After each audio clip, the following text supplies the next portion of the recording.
TMP news channel के studio में खुश आमदीद। मैं हूं लुबना चौधरी। रुख करते हैं बागटावाला तहसील और जिला सरगोदा का। हमारे खसूसी नुमाइंदा इरफान अहमद खोखर की रिपोर्ट के मुताबिक स्कूल इन द सिटी बागटावाला में 16 दिसंबर की याद में बच्चों की कैंडल लाइट तकरीब।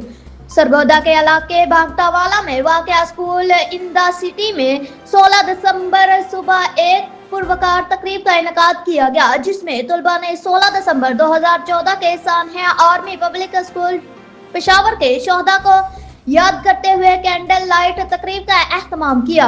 असेंबली के दौरान बच्चों ने हाथों में शम्मे थाम कर उन्हें रोशन किया और शोहदा के लिए दुआ मगफिरत की। इस मौका पर फजा सोगवार और जज्बाती थी, जहां हर बच्चे के चेहरे पर शोहदा के लिए अकीदत और एहतराम झलक रहा था।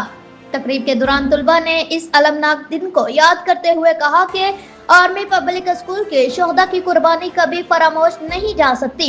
उनका कहना था कि ये कुर्बानियां पाकिस्तान के मुस्तकबिल को महफूज बनाने के लिए दी गई और ये दिन हमें दहशतगर्दी के खिलाफ मुत्तहिद रहने का पैगाम देता है। उस्ताज़ा ने भी इस मौका पर तलबा के साथ शरीक होकर शोहदा को खराजे अकीदत पेश किया। उन्होंने कहा कि 16 दिसंबर का दिन हमारी कौमी तारीख का एक कर्बनाक बाब है, जिसे याद रखना और नई नस्ल को इसकी अहमियत से आगाह करना हमारी जिम्मेदारी है। उस्ताज़ा ने तलबा को इस बात की तलकीन की कि वो तालीम के जरिए मुल्क को मजबूत बनाए और शोहदा के ख्वाब को हकीकत में बदलने के लिए किरदार अदा करे। फिल वक्त के लिए इतना ही। मज़ीद न्यूज़ और अपडेट हासिल करने के लिए देखते रहें टीएमपी न्यूज़ चैनल।